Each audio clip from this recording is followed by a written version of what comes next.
everyone. I'm gonna try this for the third time. So just went live. I was sitting there talking to myself for about 25 minutes, and everybody was telling me that they couldn't hear me.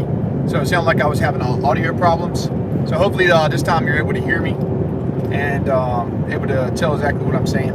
So I am heading right now to Santee Cooper. I'm heading down there for the MLF Toyota Series. There's supposed to be 250 boats. And what I was talking about, if you didn't make out what I was saying, was I was talking about the weather, the upcoming weather that we're going to be having going down here. So before I even get to the lake I'm going to be fishing, I'm going to check the weather, I'm going to check the wind, I'm going to check the current moon phase, and I'll go over in this video how that's different, unique from the rest of the lake that fish might set up on. And then I base that off the wind. So the wind's coming across the point, or the wind's going into a choke point. Those are the areas I'm going to focus on, I'm going to concentrate on, and that's where I'm going to pre-fish at to see if the fish are in those. Also, what I want to look at is, so I'm pre-fishing for 4 days, or potentially 3 days. I probably won't get to fish too much today. So a lot of people go out there and they smash them on the first day of practice. And they're like, okay, I'm good. I know where they're going to be at. This is going to be great. They get out their tournament day, and they don't catch any fish. They turn in 0. They wonder why that was. Well, fish have tails. Fish are going to move. So not only do you have to understand that, hey, those fish were there on Sunday when you fished, but the tournament's not till Thursday. Why is it different? Well, the winds changed. The weather might have changed. The water actually might have got warmer. So there was a warming front that came in. Well, those fish might have gone into deeper water because the weather changed. They just might not be feeding that day. A lot of people say, hey, the fish don't feed up before front, or they lock up. Well, in Florida, sometimes that does happen. They'll feed up. Bass can go 3 days without eating. They don't have to eat every day. So if they feed up or they feed really well, they might not be eating the day of the tournament in that area you were fishing. Especially if there's a shad spawn, or if there's a lot of food. Sometimes the fish can be finicky. Something else that's going to be playing a factor this week is 250 boats fishing. So you got all those electronics in the water, you got all those trolling motors, people flying around. So all that can put added pressure on the fish as well. Something else that you want to look at is the moon phase. So these fish here are supposed to be going into spawner patterns. So there might be in all 3 phases. You might see some on the bed. So you're going to be fishing post-spawn, pre-spawn, and fish on the beds.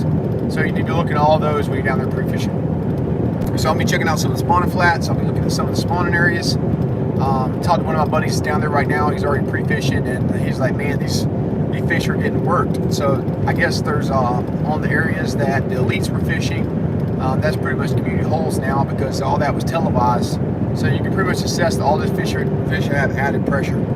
So I'm gonna go find something different. I'm gonna go find areas that aren't getting beat up by these folks. And again, something else that I do, if you watch my videos, again, highly recommend going looking at my videos, my how-to videos, and I have videos of after action. So when I get back from fishing the tournament, usually on my drive home, I have 2 or 3 hours that I can go live and I post videos. But you'll see on my videos, I don't use hooks. So here we are, we're tournament week. I've already done my pre-fishing. I did that 2 weeks ago. I used hooks, I smashed them. So now I'm not gonna lay into them, because that's not very wise to go catch fish the week before the tournament, or the week of the tournament, because you are essentially wearing your fish out. So what I'm going to use is called springs. I ordered these, I use the size large or extra large, depending on what bait I'm using. And what I'm going to do is I'm going to put those spring locks, or I'll put a link below for you to go look at. But I take those spring locks and I'll screw those into my plastics, and that way I have no hook. It holds on really tight. I mean, I've had fish where I've ended up having to pull them up to the boat because they just wouldn't let go. They were so locked in on that bait. And what that allows me to do too is I can quickly change out different colors, and I can experiment and find out what colors they're keyed in on. So that's a little tip for you. But I definitely don't use hooks the weeks of the tournaments. I've even taken the hooks off of my, if I'm gonna use a rattle trap, I'll take the hooks off those, jerk baits, take the hooks off those, and I'll just put them back on right before the tournament. I usually change out my hooks anyway. That was a dumb mistake that I did yesterday at Okeechobee. I had 2 frog bites, and I had an older hook on my frog. I should have broke open a package and got a new frog, but definitely change out your hooks. It makes a big difference, and especially in tournaments where you're getting that big bite. You need that kicker fish to go weigh in, and that fish comes right off. So it's not good. Every single bite counts in these tournaments. So change your hooks out. Even change out your treble hooks. There's quite a few baits out there. I don't know why, especially like KVD baits. A lot of those are coming out with smaller hooks on the back. If you're fishing pond fishing, if you're catching 1 pounders, 2 pounders, that's not a big deal. If you're catching 8, 9, 10 pounders like we're catching on these tournaments, that little bitty size 6 hook is not going to work out well for you. That hook's going to end up stripping out of that fish's mouth, especially if you're using 20-pound flying or using any kind of braid, and you're using a heavier rod. You set that hook hard, and you're pulling that hook through that fish's mouth. So I'd like to upgrade to at least a number 2, number 3, depending on what bait I'm using. I've used 3, and then on like jerk baits I use size 4. And I have videos on that. Go look at my how-to videos. I've got a lot of fishing tips in there, how to change those hooks out faster. I do it right there on the boat. If I start seeing my hook go dull, or maybe I hook it to a branch or a tree or something, you need to take the time just to sit on your deck, pause, change that hook out, because that could be the difference between you landing that big 9-pounder or not. So definitely change out your hooks. Definitely change out retie. That's something else that you want to do. I did have one fish break off yesterday with braid, and that's just because I was fishing thick vegetation, and I didn't retie. So learn from my mistakes.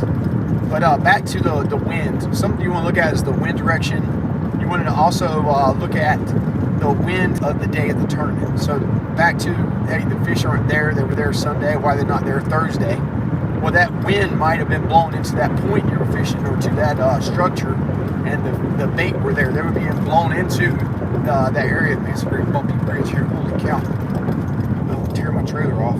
But so you want to look at the wind for the tournament day versus the wind of the day you're pre-fishing. Try to mirror those two together, and try Watch your vehicle on shoulder ahead. It's going to be different. So sometimes I even fish an area the wind's not blown into, because that's the wind direction of the tournament day. I just want to look at the vegetation there and say, hey, this might be a potential spot come tournament day, because the wind is blowing into this pocket or blowing into this vegetation. And I'll mark all those on my graph. Something else that a lot of people have an issue with is this is a Toyota Series, so it's a 3-day tournament. So I know pretty much what the wind's going to be on my tournament day daily. So the one I like to use is called I think it's Willie Wind. If you Google, like for instance, I was in Okeechobee. If you Google Okeechobee wind, Lake Okeechobee wind, you'll if you Google search that, like the second or third one down, the first couple are going to be ads. Don't click on those. It'll say the Willie weather or Willie wind report. Click on that, and that shows you a 3 and a 5 day wind, and it even breaks down what time the wind's supposed to pick up. That app is very accurate. It's usually at airport, and that's the one they recommend if you're flying around to Okeechobee. You definitely need to pay attention to the wind, because WeatherBug or the Weather Channel will show you, hey, 5 to 10 knots. Well, that's very subjective, and that's very that's a wide range. Is it 5 or is it 10? 5 to 10. That doesn't tell you anything. So if you go to that Willie Weather or Willie whatever report it is, if you go to that website, it shows you at 9 o'clock it's going to be 11 knots. It's going to be 13 knots at 2 o'clock. It's going to be 15 knots. So that way you can plan your trip back. That way you're not getting beaten to death coming across the main lake in your tournament. So that's another tip for you. But also what you want to look at as you get closer to your tournament, if you know you have a 3-day tournament, well, you need to look at the wind on all 3 days. And you need to understand that all 3 days are going to fish different, unless you're bed fishing or doing some kind of other fishing that's going to hold up for all 3 days. When I was looking at the 5-day weather, I noticed that just about every day I was pre-fishing, there's a different wind.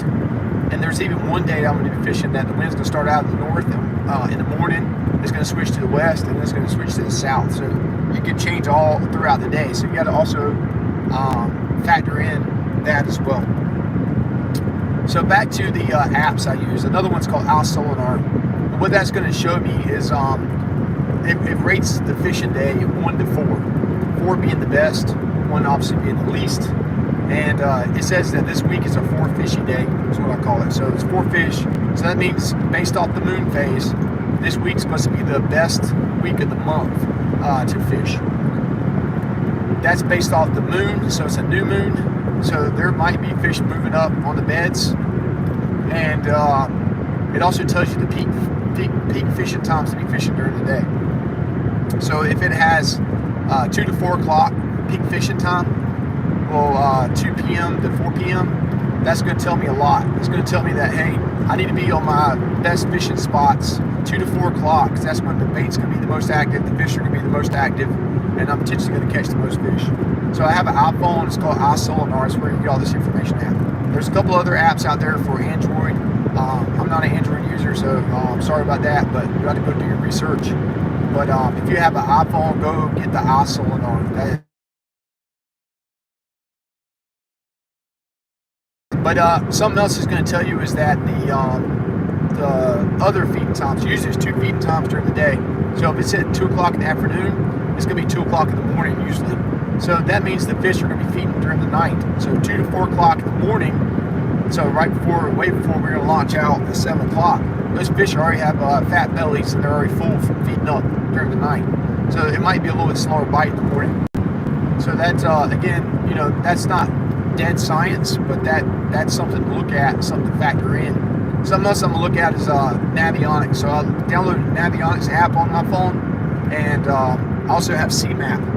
So I use the low ranch units. So there's other apps out there also for Humminbird and Garmin. But if you use low ranch, you want to download the CMAP if you have the HDS Carbon or HDS Live units. And I'm able to sync my maps right to my phone. So when I get in there, my map, my waypoints that I log on my phone go right to my app. So that allows me to sit in the hotel room and update my charts right there in the room. So I look on there, and when I'm looking for, like I said, anything different, contour lines, drop-off, ledges. I'm also looking for hazards. So this lake I'm going to, Santee Cooper, is very dangerous. It's a very dangerous lake. It's a lot of stumps, a lot of trees. There's rocks in there. They have what's called a brickyard. If you've never seen any of these videos of how to navigate the lake, I highly recommend looking at those. A lot of the guides there do tutorials and do videos and show you how to safely navigate the lake. But there are stumps, and there's right near the brickyard, there's rocks and concrete. There's parts of that factory actually in the water. So when you take those cuts down there to go down to the lower lake, you need to be very careful. Also look at your water levels and how dangerous those are going to be. I've heard even while you're transiting the canals that you still can hit stuff. So just be careful. Make sure you use breadcrumbs. Go down your same line. I'm probably going to spend my first day just going through and trying to plot everything down so I can safely navigate. Something else I do, if you didn't see my other videos, I have 2 boats. So I have a pre-fishing boat and I have a tournament boat. So my pre-fishing boat is a Triton TR21, and that Triton TR21 has Humminbirds on it. That's what it came with. And then my boat here, what I'm told now, is my Skeeter FX21. That one has low range units on it. So what I've done is I've added a RAM 2.25, which is I believe is D. All right, sorry I lost y'all there. But I have low rents. I have low rents on my main boat, my Skeeter FX21. So what I've done is I've added those RAM balls on there, and it allows me to take my electronics back and forth between the 2 boats, and also allows me to take my electronics off and take them into the hotel room, so that way they don't get stolen. And it also allows me to put my stock Skeeter cover on there. My buddy Tim Bagwell with Get Hook Magic Baits, he added 3 graphs to the nose or to the bow of his boat. Looks awesome. It's really helps him fishing. It's got the 360 on there, Mega 360. but what he realized was his stock fitted cover doesn't fit on his boat. So what he ended up having to do was buy a separate cover. So by taking all my electronics off, I'm able to put the stock cover back on there, which was a custom fit and does really well keeping the rain out of my boat. So that's another little tip for you. Add those ram balls on there. They're very easy to install. I got how-to videos on how I did that. 3 screws go right through your deck, and you're good to go. You can transfer those back and forth in between your boats. So the reason I'm telling you that, 2 weeks ago I was down here with my Triton, pre-fishing, and I had my low rents units on there, so I already have trails to run. So now I can at least expand upon what I've already ran, and I can go down there and safely navigate the lake. Right now I feel pretty confident I can get around all the spots I need to get to without even having taken my skeeter down there. So hopefully that helps you out as well. And again, if you have any questions or how to, go to my video, you'll see those, or you can just hit me up in the messenger, and I'll help you through that process. So now let's talk about baits. So right now I've got bedding baits, so in case they're on the beds. If you watch any videos on Santee Cooper, you know that wacky rig is the way to go. So I'll be throwing some wacky rig. So I'll be flipping, not too much punching. We'll see what the vegetation looks like. I heard there are some areas you can flip and punch, but I do have that rod on board. I got my Fitzgerald heavy Okeechobee, and I've got my punching rod as well. So I've got both of those on deck. Definitely gonna be throwing swim baits, moving baits, swim jigs. I'll be throwing those jigs into cover around those cypress stumps. So just the standard baits. And again, if you watched any of the elites, you know that all the bait they were showing right there, what baits they were using, what colors they were using. So I'm going to be using all that green pumpkin. I've got some other little baits. I've got a lot of baits. Again, if you watch my other videos, you'll see Get Hook Magic baits. I've got a lot of his, they call it Papa. It's his Cinco. Again, his plastic is way better than some of the other brands out there. It's more durable. I catch with them. Also, the profile's a little different. It works really well with that stiffer plastic. It seems to work a lot better. It does a lot better free fall than some of the others. Also, it's got a little weight to it. Also, in my profile, I have you get 10% off. I got a code in there, so look at my profile and get that code. You go to his website and get that discount. So Get Hook Magic Baits. Something else he wanted me to put out is his company, really good company, because they support the kids. So his it's kind of a foundation, and what he does is every bag of worms or every bait he sells, he takes a portion out of that and gives it back to the community, gives it back to the kids. So he sponsors fishing tournaments for kids. So he likes to say, it's the magic behind the baits. So Get Hook Magic Baits, that's why he has got magic in there, is because they're helping people out. He also had cancer too, so he's a survivor of the cancer. So just an all-around good dude. I actually fished the Okeechobee tournament with him. We shared a room. So just a good guy. Tim Bagwell, hit him up. If you're ever down there in Apopka, he has a bait shop as well. So go to his bait shop. Just good people. So, but yeah, I'm looking forward to going down there. Also, something else that I've learned is I felt like I had to fish every single second. So see, I'm kind of relaxed. I'm not speeding down there. My first year rookie, just very, very, I guess, kind of nervous. Like I didn't feel like I knew it a lot. I didn't know enough about the lake. I found that if you just take your time, don't wear yourself out, don't overstress it, and go out there and just fish, you do a lot better. The more calm you are, the more relaxed you are, you're gonna do better. And again, that just comes with time, comes with practice, with spending time on the water. But and then again, pre-fish as much as you can, but you can actually get burned out. So I'm going to be down here 4 days pre-fishing. That's a lot of pre-fishing. So a lot of these days, I'm just going to be driving around the lake, scanning water. I might not fish one of the afternoons or mornings. I just want to check my spots. Something else I do is, which I did my first year, I got I got really nervous when I saw people fishing on my spot. So I'm like, oh man, you know, my spot's getting worn out. You know, this fisherman's on my spot right now. I don't really care if someone else is on my spot. I've fished many a tournament, especially in Florida. You know, the saying is, if you're not fishing around a bunch of people, well then you're in the wrong spot in Florida. I've gone right behind boats. I've even had my co-angler make a comment saying, you're gonna go right behind that boat. And I look back at him and say, you worry about yourself. Because I'll go right behind a boat and they're using a different bait. They have a different technique. They have a different style. And I've seen them catch no fish. I'll go right behind them and catch 5 fish with confidence. And that's because, again, I'm doing something different. The hardest fish to catch is another man's fish. You ever heard that before? Looks like we're hitting a traffic jam. So now everybody's stopping up here. So that's not good. That's going to put a delay in my schedule. I was planning to be there around 3 o'clock. I was planning on getting there around 3, putting my boat in about 4 o'clock, and just going and driving around. But anyway, back to fishing behind people. You know, you got to be courteous too. If someone's on your spot on tournament day, you need to do the right thing and ask them, hey, do you mind if I come up here with you and fish? Do you mind if I fish this spot? This is one of my spots. And most of the guys, even me, I'll say, hey man, I don't mind. You know, just keep your distance. You know, you're supposed to stay. I think the rules are 25 yards away. But it's just that etiquette. I just posted another video on, go check that out, on boat ramp etiquette. This is a very small community. Everybody knows everybody. And if you're going to stay in here long enough, if you're wanting to go pro and wanting to be on the pro circuit and wanting to get sponsors, word travels fast. So you don't want to burn any bridges. Don't be mean to people. Don't follow people around. That's something else that I posted a video on. I had one, there's several anglers. Usually it's the BFL tournaments.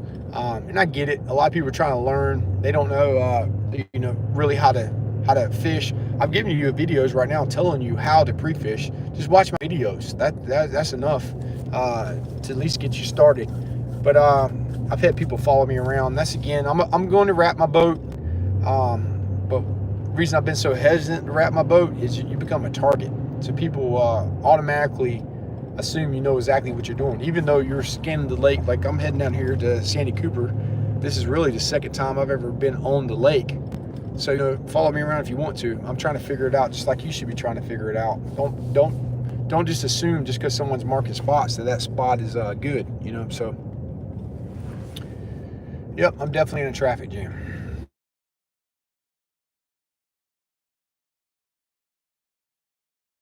Call me. So yeah, so hopefully that helps you out. Hope that gets you started. And again, if you have any comments or questions, or if you're not quite sure how to break down a lake, new water, just hit me up. Give me a private message. And again, usually what I do when somebody hits me up, I send them one of the videos that I've watched. There's several other anglers out there that I think it's In the Moment or Fish the Moment. If you haven't watched those, he's really good as well. So shout out to him. He's taught me how to fish like ledge fishing. He does a lot of good videos. If you have a hummingbird, he has hummingbird videos. I don't have hummingbirds, I have low rants, but I was watching a couple of his tutorials and they're really good. He breaks it down and shows what a fish is gonna look like, how to tell the difference between a fish and you know, a group of like a group of bait fish is gonna look like. He shows you that how you can. I need help learning how to break down lakes with low rants. Okay, so low rants, real life. What's up, brother? So I will show you. I'll put the link down below too. I'll add that to the description of this. I'm sitting here in a traffic jam. But yeah, low rants. I just put the new active target on mine right now. So I have an active target on my HTS Lives. I had the live sight, and that was crap. I don't recommend that to anyone. They said there's a new upgrade. They have a new software upgrade. I didn't even take the time to put it on there. Actually, mine's for sale right now if anybody wants to buy it. But I wouldn't sell it to you if you're my friend. So it's don't buy that. The live target's way better. I'm really going to get to use it for the first time because I'm going to be down here in deeper water. But if there's plenty of low rants videos out there. and there's ones that show you, hey, this is a fish. This is I think I posted a video. Go to my TikTok, and I posted videos on what a shell bar looks like. So a lot of people don't understand how you can actually use your electronics to look at a hard bottom to tell where the fish are going to be bedding at. You can also look at offshore. So I have the side scan on mine, so you can look for beds, look for some bluegill bed, and you can tell the difference. They'll be close together, small little holes, and then I've even gotten to where I can tell if they're tilapia beds or not. So there's and then really, just getting out there on the water and learning your units and building confidence that, hey, there's a fish right there, and then you catch the fish. That builds that confidence. That's what I'm looking forward on that live or active target. I'm looking forward to that because you can actually see the fish, and then you can see the fish strike your lure. So that's definitely a game changer for me. But something else you don't want to do is turn fishing into a video game. So you don't want to just sit there on your electronics all day and don't leave a spot. Sometimes fish just don't bite. So yeah, you have the advantage. You see 20, 30 fish sitting there in front of you. Go near those docks and go near that structure and actually look what it looks like on your graphs. That way, because you already know exactly what it is underneath. I fish a lot of clear water lakes as well, so I can see with my glasses again. And glasses, I haven't done a video on those. Someone asked me what kind of glasses I use. That's a great question. So I have the Costas, and I use the ones that have the greenish bronze tint to them. So this is the tint I use. Works really well, so you can see the fish underneath the water. But I can look down in that 3 to 4 foot of water, and I can actually see the vegetation down underneath. So what I'll do is I'll take my electronics, I'll scan over that area, and now I can kind of tell, I can see it visually, and I can tell what it's going to look like underneath the water, and that builds up my confidence as well. Something else I look for on my electronics is weed lines. So fish travel up and down the weed lines. They're like edges of weed lines. So I see this big, huge field of hydrilla. Well, it's good to find the holes in there, and you can use your electronics to find those holes as well. As you scan over top of it with your side scan, you can tell the abnormalities or the different contours, or even the depth changes inside of that grass. Start marking those. That's going to be your high value, your high concentration. That's the spot those fish are going to be sitting in. They're going to be sitting something different. It's like an ambush point in that grass. Those holes, what they're going to do is they're going to be sitting there waiting to ambush the bait as it comes through that grass. As far as the weed lines, you find those hard weed lines on the outside of that hydrilla, and that's like the highway. They're going to be moving up. Watch out, vehicle on shoulder ahead. They're going to be moving up and down that those lines. So hopefully that helps you out. Go check out those videos. I've got a couple of videos posted as well, and I'll be making videos down here while I'm on Santee Cooper using my active target. I definitely want to. I got a lot of people asking me about those. Is it worth the money? I even did a video asking, is it better than live scope? Is it better than the Humminbird, the new Humminbird imaging? I think they got Mega Live that comes out with. Something else that one of my buddies was telling me about down there at Okeechobee tournament this weekend was he has the new 360 on board. He has the Lowrance 360. Lowrance 360 is supposed to be competitive with the with the Mega 360 by Humminbird. I'll go ahead and tell you a little bit of feedback on it.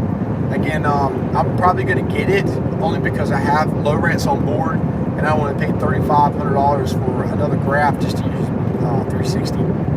So is it as good as Mega 360? The feedback he gave me was yes, it is. The downside is you can't navigate your boat and use your trolling motor while using 360. So you got to use one of the others. That is a downside. But if you're going to be pulling up on a spot and you're going to be putting power poles down and you already know where that structure's at, then it's good to go. What happens is, the way it works is you put your boat in that 360 mode with your Ghost, and it spins around. It actually literally spins around 360. So it's sitting there spinning, and it's giving you that image of 360 degree coverage without you having to move the trolling motor. Because right now, my active target, I've got to move it left, right, and actually point it at the direction in which I want it to scan. So it eliminates you having to do that. You can fish while the boat does all the work, or the Lowrance Ghost does the work. To upgrade that on your boat, it's about a $300 upgrade. And all you gotta do is buy the cone. So the front nose cone, it just slides right on top. You slide the old one off and slide the new one on, and it's almost plug and play. It takes you about 15 minutes to change out those heads, and you have a working 360. As long as you have an HTS Live unit, I believe it's also compatible with the carbon units, and you got to do the upgrade. You got to go on the Lowrance website and upgrade your unit, do the latest upgrade, software upgrade, and you'll be able to use the 360, Lowrance 360. There's a couple of videos out there already, a couple of tutorials. A couple of the pros have it on board, so they've done videos on what they thought and how they used it. Any kind of electronics you put on board to give you that extra edge, catch that one more fish, I believe it's worth it. Right now, the active target's going for about $1,600. You can find some cheaper. I've seen some for $1,500. You just got to wait on shipping. Also, the Mega 360s are unicorns. Watch out, vehicle on shoulder ahead. A lot of people have them on back order right now. I did hear that you can get online at like 5 in the morning, 5, 6 o'clock, get on the Bass Pro website, and if you see one there, you can order it. It's actually going to come, but they're kind of limited stock, so you got to get them as they're on the website. I haven't personally tried. I did try to order 360s. I went to several different websites. They were all sold out on back order. All right, well, that's the update. Again, I'll do several of these throughout the week. I want to make sure everybody's following me, and I'm answering any questions they have. I know a lot of my followers are looking to go pro one day. They want to be out there on the spotlight. They're asking me questions about how to get sponsors. They're asking me questions about how to break down the lake, why I choose certain colors I choose. So if you have any of those questions, hit me up. I can do a separate video if I need to. I'm always open to any kind of new suggestions for videos. So again, thanks for following. Please subscribe, hit the like button. Also, if you have any comments down below, that helps out as well. And thanks again for watching. I'm gonna sign off for now. I'm about to stop and get some gas.